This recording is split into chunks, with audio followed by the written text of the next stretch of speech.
একদিন সকালে গুয়াহাটি শহরের একটি ছোট্ট মেয়ে টুকটুকি ঘুম থেকে জেগে ওঠে। সে জানালার পাশে গিয়ে দাঁড়ায়। বাইরে তাকিয়ে সে যা দেখল তাতে তার ছোট্ট মনটা একটু চিন্তিত হয়ে পড়ল।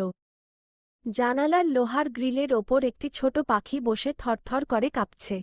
টুকটুকি অবাক হয়ে বলল, আরে তুমি কাঁপছ কেন? ছোট্ট পাখিটি ভয় বা ঠান্ডায় হোক কোনো উত্তর দিতে পারল না। টুকটুকি আর দেরি করল না। সে দৌড়ে রান্নাঘরের দিকে ছুটল। সেখান থেকে একটি পুরনো নরম কাপড়ের টুকরো আর তার খুব পছন্দের একটি বিস্কুট নিয়ে এলো। সাবধানে জানালার পাশে সেগুলো রাখল। ঠিক সেই সময় টুকটুকির মা রান্নাঘর থেকে এসে জিজ্ঞেস করলেন, এই কি করছো টুকটুকি? টুকটুকি মায়ের দিকে তাকিয়ে বলল, মা দেখো না, পাখিটার মনে হয় খুব ঠান্ডা লেগেছে। ও কেমন কাঁপছে, তাই আমি ওকে একটু সাহায্য করছি।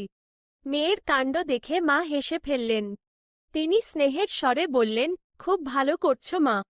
ছোট প্রাণীদেরও তো ভালোবাসা দিতে হয়, তাই না? সেই দিন থেকে প্রায় প্রতিদিনই পাখিটা টুকটুকিদের জানালার পাশে এসে বসত। টুকটুকি পাখিটার সাথে বন্ধুত্ব পাতানোর চেষ্টা করত। সে প্রতিদিন তার জন্য খাবার রাখত, কখনো এক টুকরো বিস্কুট, কখনো বা একটু চাল।